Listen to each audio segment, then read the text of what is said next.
Side of investigators believing they've got an arsonist on their hands. And parents could soon get some peace of mind as Pfizer gets one step closer to making the COVID vaccine available to young children. Live from KSAT 12, the news at noon starts right now. We begin with late breaking news. A Houston police officer has died after getting shot this morning. Investigators say he and another officer were hurt while serving a warrant in northeast Harris County. It happened around 7:30 this morning. One of the officers was seen being unloaded from a life flight and taken into Memorial Hermann Hospital. The other officer was taken to a hospital via ambulance. It's not clear how the second officer is doing this noon. Harris County Sheriff Ed Gonzalez said one possible suspect was pronounced dead at the scene. And right now, the U.S. is flying Haitians camped in Del Rio back to their homeland and trying to block others from crossing the border from Mexico. 3 flights with 145 passengers each already arrived in Port-au-Prince, and Haiti said 6 flights were expected on Tuesday. In all, U.S. authorities moved to expel many of the more than 12,000 migrants camped around a bridge in Del Rio. Local officials are doing their best to help those people, but they do admit the undertaking is overwhelming.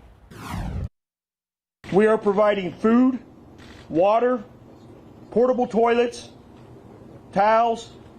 Emergency medical technicians are available for first aid. We're a very welcoming and loving community, but, we can only provide so much. Border Patrol expects to process the migrants by the end of the week. This as federal authorities look into the mass migration. The Homeland Security Secretary is in Del Rio today delivering remarks. We'll have more on his visit in our later newscasts. An apparent firebug on the southwest side has been creating a lot of extra work for firefighters and putting lives at risk. A fire this morning in a vacant building in the 2700 block of Southwest Military was just the latest one at the same site. As Katrina Weber reports, firefighters believe these fires are being set intentionally. San Antonio firefighters are forced to take the high road, hitting a fire from above in response to someone's dirty work. They believe that unknown person purposely started the fire on Southwest Military near Zarzamora just before 8 this morning with plans to do damage. We have a real bad problem with homeless people living in it, trying to stay in it. Witnesses told investigators they saw a man leaving the building, which used to house Tricolor Auto, right before the flames broke out today. It's been vacant for about a year. This is the 3rd time that it's been on fire in the last month. The soot around the roof is from the last fire 2 weeks ago. Firefighters say this time there wasn't much more damage that could be done, at least not to the building. They were concerned for a while, though, that the roof or front wall could collapse while they were working. For firefighters, this has been like a bad and dangerous case of deja vu, and they're trying to figure out how they can stop this from happening again. The owners came from the last time, and they did a really good job boarding everything up, thought they had it secure to keep everybody out of it. But when we got here, they had pulled the doors and stuff off. Arson investigators have been trying to collect whatever clues they can find about the person who got inside, hoping they can stop the fire starter before he strikes again. Katrina Weber, KSAT 12 News.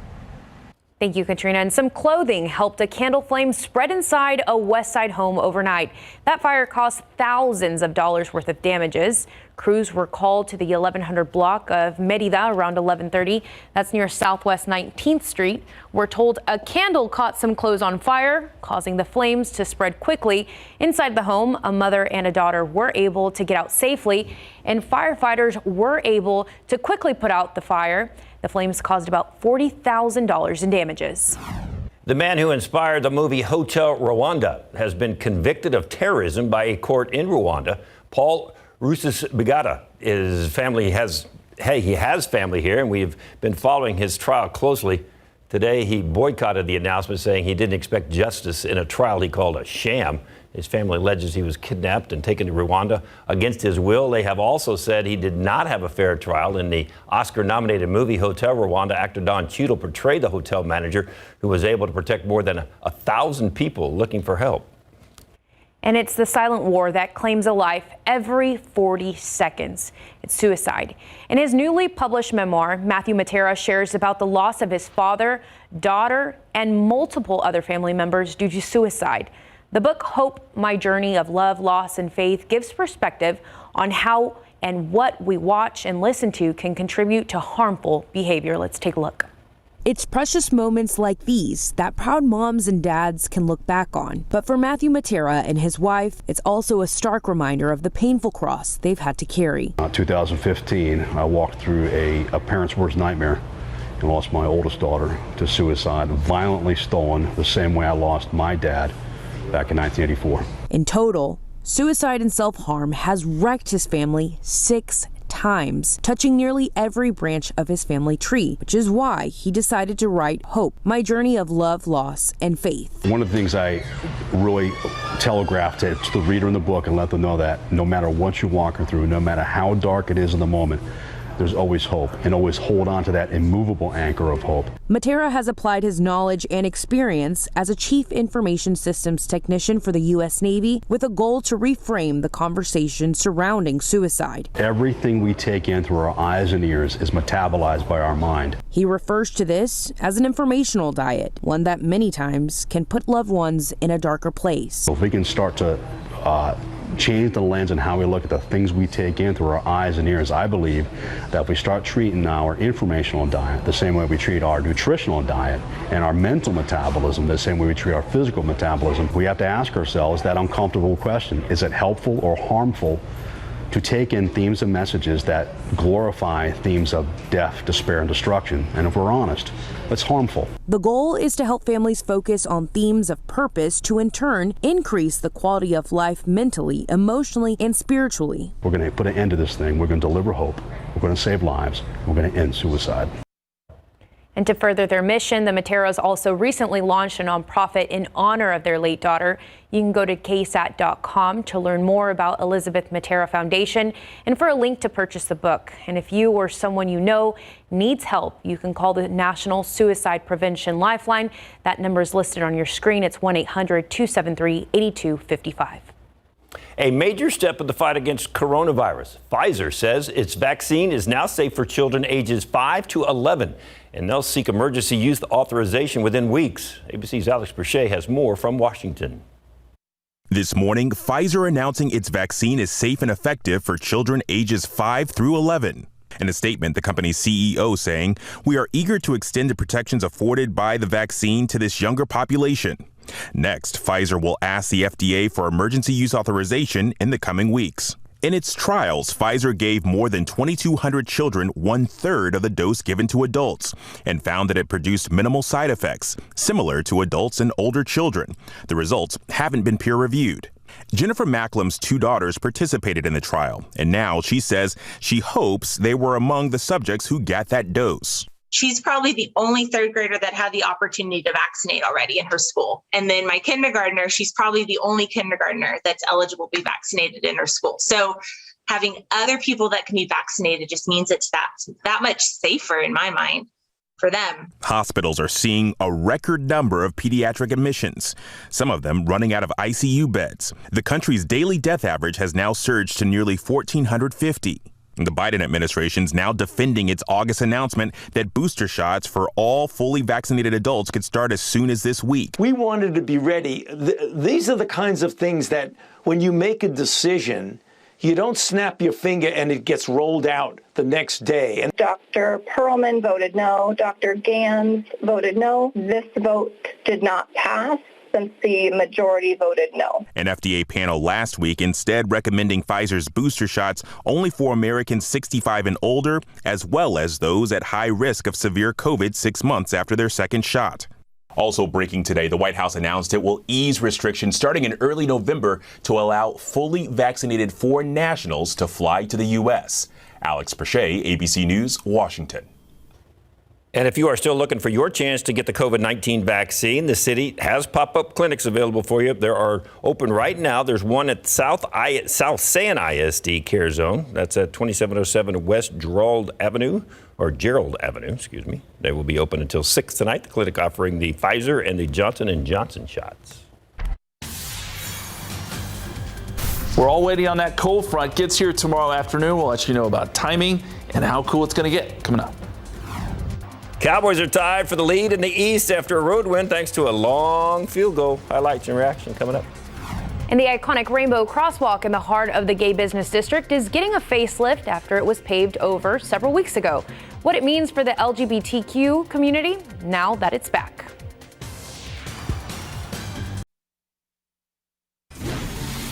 The iconic Rainbow Crosswalk that was installed back in 2018 in the heart of the gay business district and the Main Avenue Strip was replaced with a fresh new installation today. Now, this comes a couple of weeks ago. The crosswalk was paved over to update the roads at the intersection of Evergreen Street and Main Avenue. Some community members were concerned that the crosswalk was erased. However, the city was just fixing the roads, and today that crosswalk has a brand new shine to it. The new thermoplastic markings take about an hour to set before commuters can actually use the intersection again. The general manager of Luther's Cafe at the corner of Main and Evergreen says he's happy for the return of the symbol that means so much to the LGBTQ community. Well, the crosswalk is a symbol of our LGBT community and our home here on the Strip. So with it gone, a lot of people in our community have felt lost. So it's great to have it on its way back, and we can't wait to see it today. The general manager says a group of volunteers with Pride San Antonio called the Guardians of the Crosswalk power wash the crosswalk every month to keep the colors bright for the heart of their community. The plastic rainbow markings are supposed to last about 3 years. 90 degrees already. I don't see any clouds. We went all the way through August, didn't even what? Didn't even touch 100. I was going to say something else. Didn't even touch 100. Now we're like all over 100. What's the deal? Better late than never, right? No. Forget I said that. 100 degrees is what we're forecasting today. We feel pretty confident that we'll at least get close, if not go over a little bit. But there's relief on the way. We've got that front. It's already starting to move into Texas. It's going to feel so much better by the end of the week. Aquifer is down 0.6 of a foot, 658.8. We could use a little bit of rain. We may get some with this front. Fall elm is in the high category. Molds, ragweed, both moderate. An update on that cold front coming up.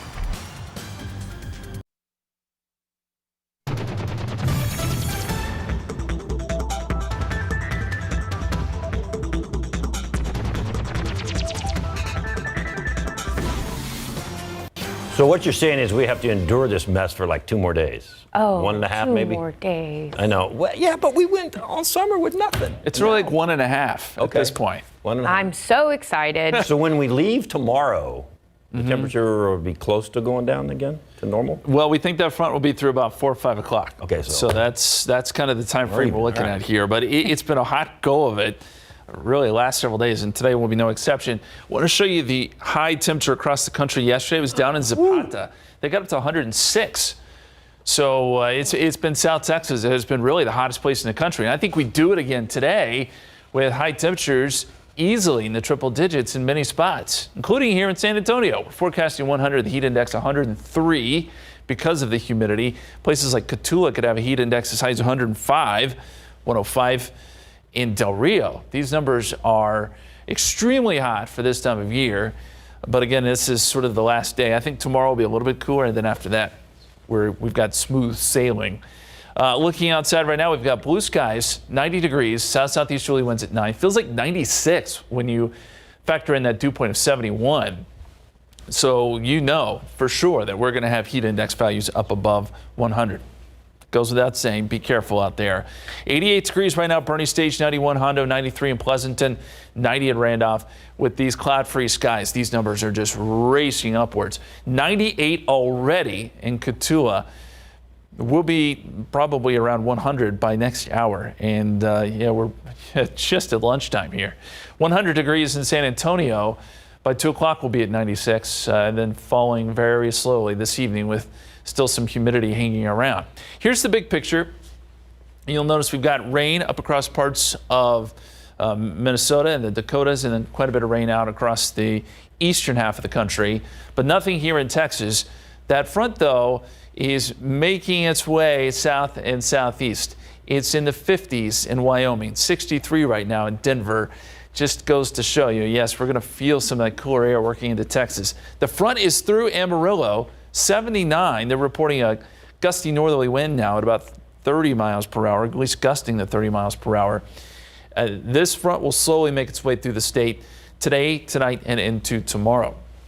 Here's a look at that wind gust, gusting to 32 now in Amarillo, and starting to see some gusty winds out ahead of the front too for parts of North Texas. We will get some strong winds once that front moves through coming up tomorrow. So here it comes. This is 6 p.m. today. Front's still well to our north. By tomorrow morning, starting to move in around the hill country, it'll bring some clouds with it.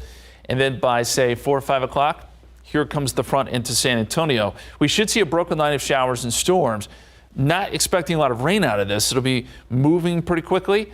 We could see some decent downpours for sure, but I'm thinking maybe 1/10 of an inch or maybe up to 1/4 of an inch if you're lucky. And there could be a strong storm or two here, but we're not looking for severe weather. By 10 p.m., that front is well to our south. Windy conditions kick in, and those temperatures start to tumble. We'll see lows in the 60s Wednesday morning, and it gets even better Thursday and Friday. Look at the morning lows. So tomorrow morning, 76, but by Wednesday morning, 65. In the 50s Thursday and Friday, so that means it'll be even cooler at your house, David. Yeah, you're talking low 50s, man. That's going to feel good. 97 tomorrow before the front comes through. It's still going to be hot, and 30% chance of rain with the front. Broken line of showers and storms. Windy, low humidity as we officially enter into fall. Perfect timing. 87 Wednesday, 88 Thursday, lows in the 50s. Even into the weekend, yeah, we do climb back into the 90s, but it's dry, and the mornings still feel great, guys. I did cut up some firewood the other day. Did you? I'm Just getting in ready. case. I'm Okay, getting ready. a little ahead of yourself there. Yeah. Before we get to sports, we're going to take you to some late-breaking news down on the border. They're holding a press conference there in Del Rio about the current immigration crisis. And right now we're going to hear from Border Patrol Chief Raul Ortiz, and this again after thousands of Haitian migrants from Haiti making their way to Del Rio. Let's take a listen. As the commissioner and the secretary mentioned, 600 agents. That includes customs officers and Border Patrol agents, mobile field force trained individuals, and DHS volunteer force personnel to the Del Rio sector to improve control of the situation underneath this bridge. We've prioritized surging medical support personnel and have expanded the scope and scale of medical support on the ground. This includes the CBP EMTs, DHS volunteer force members, as well as personnel from across the federal government, to include the HHS, the Disaster Medical Assistance Team, who arrived this morning and are continuing to provide services to the migrants. This also includes the San Antonio Fire Department. They sent personnel to assist us, and we want to thank all of these partners for their assistance as we provide integrated on-site medical services and try to reduce the strain on the local community. Together, our teams have been able to handle most medical concerns while continuing to stay in touch with local health systems on issues that may require additional medical care at a facility here in Del Rio. The Del Rio Port of Entry remains closed. Traffic is being rerouted from Del Rio to Eagle Pass to more effectively manage resources and ensure uninterrupted flow of trade and travel. As I said yesterday, U.S. Border Patrol is coordinating with Immigration and Customs Enforcement and the U.S. Coast Guard to move individuals from Del Rio to other processing locations within Texas, including 2,500 on Sunday. DHS is also working to accelerate and increase the frequency and capacity of Title 42 flights to expel individuals to Haiti and other countries of origin. We're achieving our goals. We're getting there and getting to a point where we can manage a population here. We are already seeing it quickly diminish, and we'll continue to see that over the coming days. I talked yesterday about how so much of this migration is driven through social media and word of mouth. And smugglers are significant drivers of the misinformation that gets people to undertake these dangerous journeys. Smugglers continue to recklessly endanger lives of individuals they exploit for their own financial gain. Many of these migrants cross through remote, harsh terrain and unpredictable weather to get this far. Many likely didn't make it. The smugglers leverage misinformation to mislead people. Some of that information is focused on the TPS. Let's be clear, only those individuals living in the United States prior to July 29th are eligible for temporary protected status, or TPS. No one who arrived here this past week will be eligible to get TPS. So here's the fact. We are still enforcing the CDC Title 42 order, and those attempting irregular migration here will not be allowed to enter the United States. They will be removed and sent back to their country of origin as mandated under current laws. I also want to stress that for those being removed to Haiti, our partners at the State Department are working to ensure that there is adequate support when they arrive in Haiti. But the message is clear. Do not attempt the journey. All of you covering here for the media, you're crucial to getting this message out, that the smugglers are unscrupulous and the misinformation is wrong. Our borders are not open, and people should not make the journey. Thank you for being here. Right there, we just heard from Border Patrol Chief Raul Ortiz after Homeland Security hosting this press conference, updating on the Haiti migrants at the Del Rio border. We also learned that the San Antonio Fire Department has sent personnel specifically to help expand with those medical services on the ground there in Del Rio. We also found out that 42 flights have removed Haitians from Del Rio back to Haiti. And once again, they have emphasized more than once that the border is closed, that Del Rio port of entry is closed, and all along the Texas border has closings as well. So once again, the press conference continues on. We'll keep an eye on that and monitor that for you. If any more breaking news comes out of there, we will be sure and pass that along to you. And of course, we'll have more on that on KSAT 12 News at 5 and 6. And we will keep you up to date on our website, ksat.com. Pro football coverage powered by Davis Law Firm. The Cowboys playing their second road game to start the season. This time they are in L.A. to take on the Chargers in their new $5 billion home. By the way, Jerry Jones Stadium was only a little over $1 billion. Cowboys with a nice opening drive, finished off by Tony Pollard. 4-yard run, drive, 15 plays, 7 minutes, 7-0. Later, Ezekiel Elliott, 75-yard drive, 5-yard run. It's 14-3 Cowboys after one. Second quarter, Justin Herbert finds Mike Williams. That's going to be a 12-yard score. They go for 2 and get it. Dallas lead cut to 3. Into the third, tied at 14. Chargers look at the score. Herbert throws it to the end zone. Picked off by DeMonte Kazee. And we are going to the fourth, still tied. Dallas now with a 3-point lead when the Chargers score touchdown. Herbert to Jared Cook. Oh, hold everything. Penalty. L.A. illegal shift. Second touchdown called back on that day, yesterday. 2 TDs called back because of penalties. Chargers have to settle for a field goal, and we're tied at 17. Cowboys march down the field. It is long enough. Greg Zuerlein from 56. That's a game winner. Dallas only scored 6 points after the first quarter, but they are coming home with their first victory of the season. Here's your final. 20-17 over the L.A. Chargers. And, yeah, they're pretty satisfied with the win. We talked about all week long, wanting to finish each drive, wanting to finish the game, wanting to necessarily take it out of the defense's hand. Obviously, going back to last week, we could have finished in the red zone with the touchdowns, and we could have finished that game last week with the touchdown, right? Not settling for a field goal. So we put that on us this week and got the chance to go out there and do that with, 3 minutes or so or something like that on the clock. To come in here and win this game was important on a number of fronts for us. We needed it, and we needed the confidence that goes with this win. So winning in this league so hard. So I'm just proud of the guys because they're doing everything the right way. We got to stick together. We got to keep grinding. We got to keep the intensity and the focus up week in and week out, and enjoy this win for a few hours, and then get ready to go get it next weekend.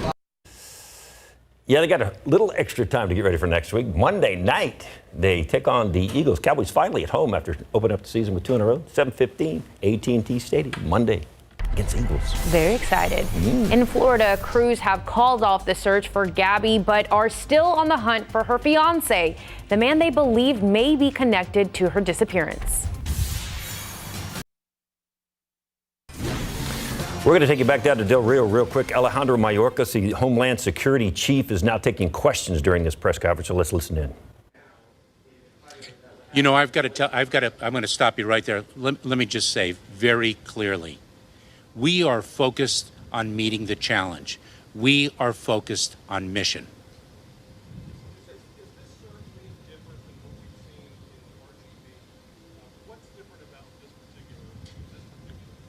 So this. Oh, I'm sorry, I didn't mean to interrupt. Please, this is certainly distinct from the other large movements of migrants that we have observed and to which we've responded. I'm going to let Chief Ortiz provide more detail.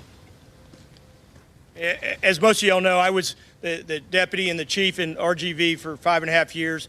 And so the big difference is, one, this is a much smaller community than the Rio Grande Valley. So the capacity both of the CBP and some of the other agencies and partners is much smaller. Secondly, all right, we know migrants, the big point of this week in Del Rio is going to be getting those migrants processed, and we know that they're going to be now transferred to other areas so they can meet that goal. So right now we're hearing from Border Patrol Chief Raul Ortiz right there. Yeah, we'll keep an eye and an ear on this, and if anything breaks, we'll go back down to the border in Del Rio. In the meantime, we're going to get back to some news here in San Antonio and South Texas. By the end of the year, hopefully we can say the lockdowns are over. Masks are no longer mandatory, and the COVID quarantine is a thing of the past. But will all of the social isolation of the past impact our health? And will our immune systems be weaker? RJ Marquez has the answers. We all know that in March of 2020, the world changed. A state of emergency declared. For the next year, lockdowns, face coverings, and social distancing were the norm. Has all the hand sanitizing and hand washing made us more susceptible to colds and flus and other viruses? We are in risk if we don't take care about.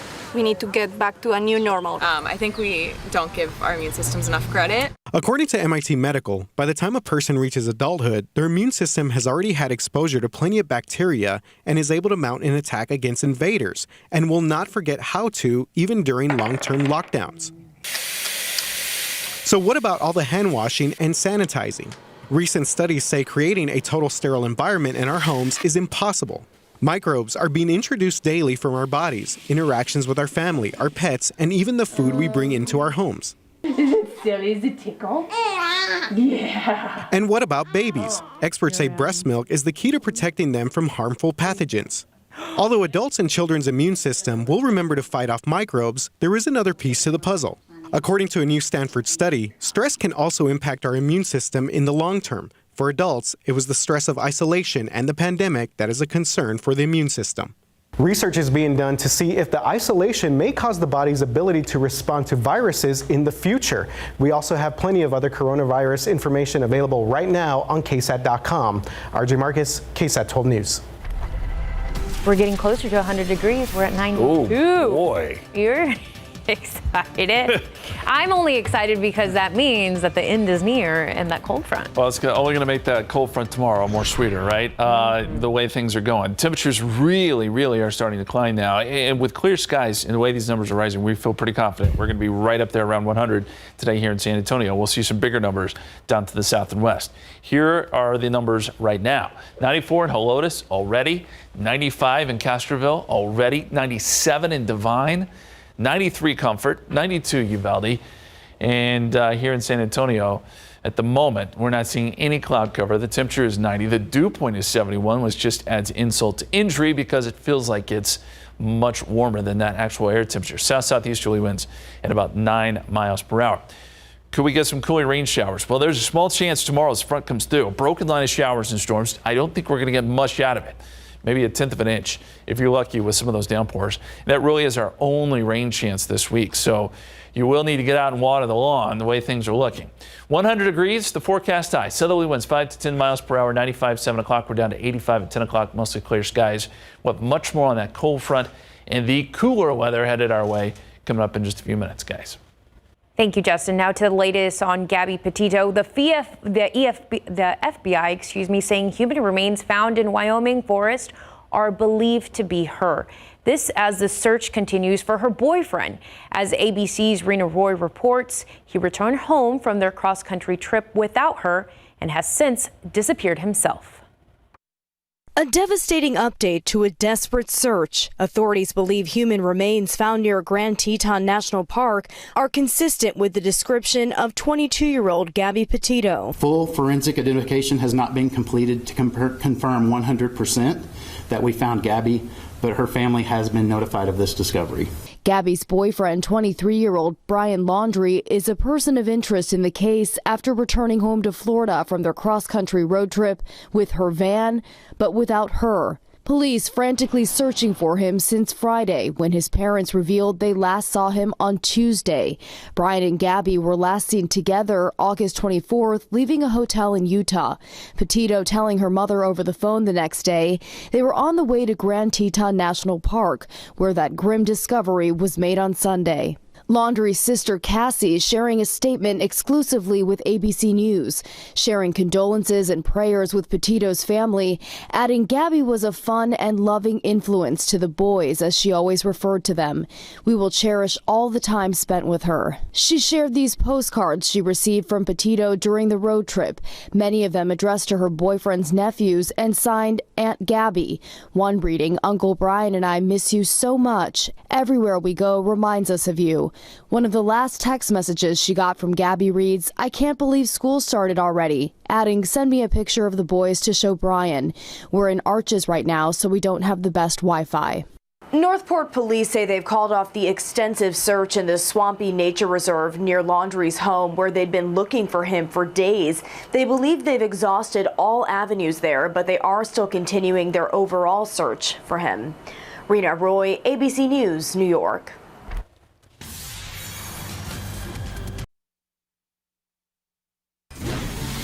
Now, breaking news here at home. Authorities have announced that they have closed a portion of Military Drive due to a security incident. Yeah, it's closed from Southwest Military at Highway 90 to Five Palms.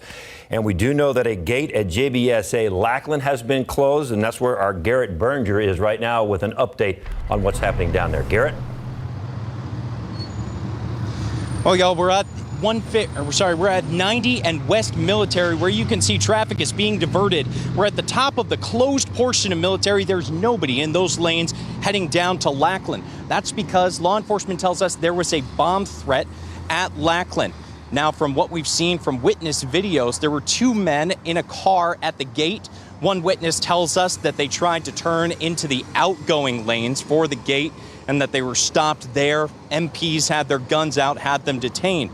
Now, the sheriff's office says that they were part of this multi-agency response, and that there was a K-9 unit searching the vehicle at this time, though no bomb has been found.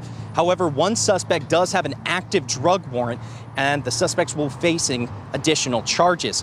But right now, all we know for sure is that this section of the West Military is closed down for the time being. We don't have a point at which it might be open again. So law enforcement is asking people to find an alternate route between Highway 90 and Five Palms. Live at 90 in West Military, I'm Garrett Berger, KSAT 12 News.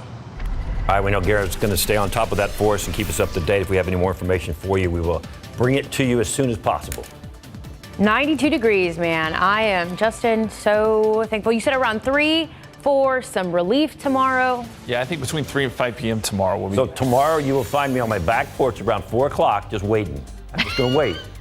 It's just picture it. Come on. I'm waiting for this thing to hit. Yeah. Yeah, I think we're all pretty excited about it. We're up to 90 already. The average is 89. So we're already above the average. This could be one of our hottest days so far this year before that front comes through tomorrow. The record is 100, set back in 1947. We're going to be awful close. We'll take a look at that forecast coming up.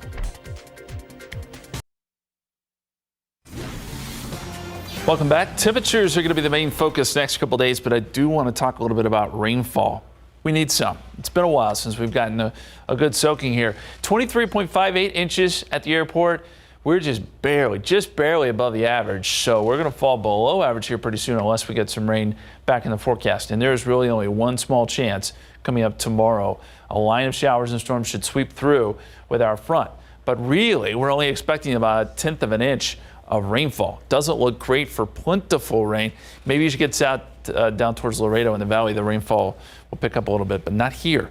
So I don't think it's going to help us all that much. We will watch the radar closely tomorrow. There could be 1 or 2 strong storms, but we're really not looking for severe weather. Maybe some gusty winds as that front and some of those storms come through. Right now, we've got perfectly clear skies, 90 degrees already. The airport, 93 Stinson, 90 Kelly, 90 at Randolph. It is heating up quickly. 97 already in Devine, 92 New Braunfels, 93 Comfort, 92 in Kerrville, and temperatures are already close to the triple digits at Cotulla. It's a sure bet that we'll get up above 100 in places like Creosote Springs and Cotulla this afternoon. And we have moisture out there too. Dew points are pretty high, so there's going to be heat index values higher than those actual air temperatures. Dew points in the 60s and 70s today. Notice though, when our front comes through tomorrow, the dew point falls off. We'll get some really dry air in here Wednesday, Thursday, even into the weekend. It's still going to feel pretty dry, and that will allow for the mornings to feel terrific. So will the evenings. In the meantime, though, we've got to deal with this. I mentioned some of those heat index values up around 104, 105, Creosote Springs and Cotulla, but even places like Gonzales, 103. It'll feel like 102 this afternoon in New Braunfels. Be careful out there. This heat is serious. As we look north, though, here comes the relief. Temperatures are in the 50s across the mountains, the Rocky Mountains, and that's some of that cooler air surging in behind this front. As we told you last half hour, the front is through Amarillo. It is 79 degrees there, so you can see what this front will do for temperatures. Still 91 in Lubbock, 94 in Wichita Falls, but that front should be through there this afternoon. It'll kind of hit the brakes a little bit and then pick up speed again tomorrow and make its way into our area tomorrow afternoon. Gusty winds with this is 32 mile. We've had 32 mile per hour wind gusts up around Amarillo out of the north with this front. I think we can expect similar wind gusts tomorrow night after this front passes by. So this is 6 o'clock today. Nothing out there. Just a few showers up across the big country up there. By 8 a.m. tomorrow morning, some clouds out ahead of the front. Not a whole lot of rain. The front makes it through the hill country first half of the day, and then by the late afternoon, early evening hours, is starting to move into the San Antonio and I-35 corridor here. Broken line of showers and storms. Could see some rumbles of thunder, some lightning, but it'll be quick moving south of the area by 10 o'clock. Behind it, windy conditions and much cooler. Very quickly, we got to touch on the tropics. What's going on out there? We've got Peter, which is not looking all that great. It's going to move north, tropical storm. We've also got Rose, and then another little system down to the south, which may develop. If we get another named storm, it would be Sam, followed by Teresa. Okay, our forecast, 30% chance of rain tomorrow, 97, 87 though on Wednesday, low humidity, and mornings in the 50s both Thursday and Friday. Some great looking weather to finish out the week. We'll be right back.